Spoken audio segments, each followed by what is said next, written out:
So I had the chance to meet with some of the kids in the program today. Where are you? Scream out. There you go. I love those kids. And so what I thought I would do, because they gave me a little bit of time to say whatever I want, is offer you a little bit of some observations for your future. I have 5 little rules that you can follow as you find your spark and bring your spark to life. The first is to go after the things that you want. Let me tell you a story. So a friend of mine and I, we went for a run in Central Park. The Roadrunners organization, on the weekends, they host races. And it's very common at the end of the race, they'll have a sponsor who will give away something, apples or bagels or something.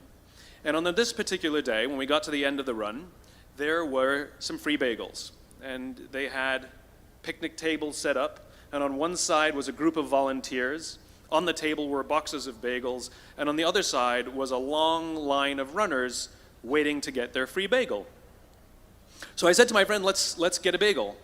And he looked at me and said, the line's too long. And I said, free bagel. And he said, I don't want to wait in line. And I was like, free bagel. And he says, nah, it's too long. And that's when I realized that there's 2 ways to see the world. Some people see the thing that they want, and some people see the thing that prevents them from getting the thing that they want. I could only see the bagels. He could only see the line. And so I walked up to the line. I leaned in between 2 people, put my hand in the box, and pulled out 2 bagels. And no one got mad at me, because the rule is you can go after whatever you want. You just cannot deny anyone else to go after whatever they want. Now, I had to sacrifice choice. I didn't get to choose which bagel I got. I got whatever I pulled out, but I didn't have to wait in line. So the point is you don't have to wait in line. You don't have to do it the way everybody else has done it. You can do it your way. You can break the rules. You just can't get in the way of somebody else getting what they want. That's rule number 1. Rule number 2. I like this one. In the 18th century, there was something that spread across Europe and eventually made its way to America called puerperal fever, also known as the Black Death of childbed. Basically what was happening is women were giving birth and they would die within 48 hours after giving birth. This Black Death of childbirth was the ravage of Europe, and it got worse and worse and worse over the course of over a century. In some hospitals, it was as high as 70% of women who gave birth who would die as a result of giving birth. But this was the Renaissance. This was the time of empirical data and science, and we had thrown away things like tradition and mysticism. These were men of science. These were doctors. And these doctors and men of science wanted to study and try and find the reason for this Black Death of childbed, and so they got to work studying, and they would study the corpses of the women who had died. And in the morning they would conduct autopsies, and then in the afternoon they would go and deliver babies and finish their rounds. And it wasn't until somewhere in the mid-1800s that Dr. Oliver Wendell Holmes, father of Supreme Court Justice Oliver Wendell Holmes, realized that all of these doctors who were conducting autopsies in the morning weren't washing their hands before they delivered babies in the afternoon. And he pointed it out and said, guys, you're the problem. And they ignored him and called him crazy for 30 years. Until finally somebody realized that if they simply washed their hands, it would go away. And that's exactly what happened. When they started sterilizing their instruments and washing their hands, the Black Death of childbed disappeared. My point is, the lesson here is, sometimes you're the problem. We've seen this happen all too recently with our new men of science and empirical studiers and these men of finance. who were smarter than the rest of us until the thing collapsed. And they blamed everything else except themselves. And my point is take accountability for your actions. You can take all the credit in the world for the things that you do right, as long as you also take responsibility for the things you do wrong. It must be a balanced equation. You don't get it one way and not the other. You get to take credit when you also take accountability. That's lesson 2. Lesson 3, take care of each other. The United States Navy SEALs are perhaps the most elite warriors in the world. And one of the SEALs was asked, who makes it through the selection process? Who is able to become a SEAL? And his answer was, I can't tell you the kind of person that becomes a SEAL. I can't tell you the kind of person that makes it through BUD/S. But I can tell you the kind of people who don't become SEALs. He says the guys that show up with huge, bulging muscles, covered in tattoos, who want to prove to the world how tough they are, none of them make it through. He said the preening leaders who like to delegate all their responsibility and never do anything themselves, none of them make it through. He said the star college athletes who've never really been tested to the core of their being, none of them make it through. He says some of the guys that make it through are skinny and scrawny. He said some of the guys that make it through, you will see them shivering out of fear.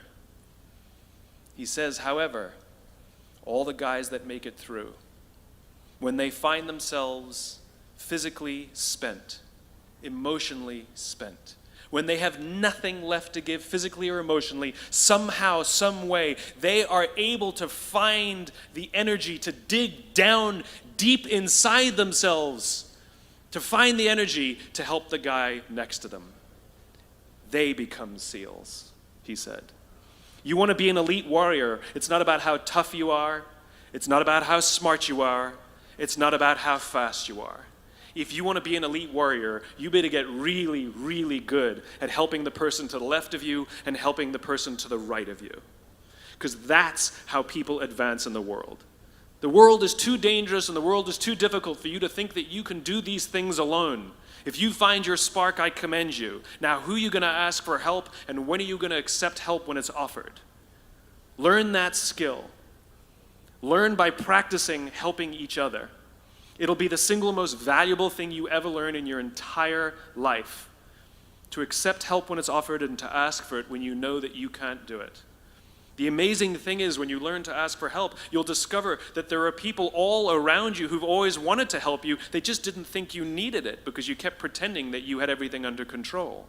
And the minute you say, I don't know what I'm doing, I'm stuck, I'm scared, I don't think I can do this, you will find that lots of people who love you will rush in and take care of you. But that'll only happen if you learn to take care of them first.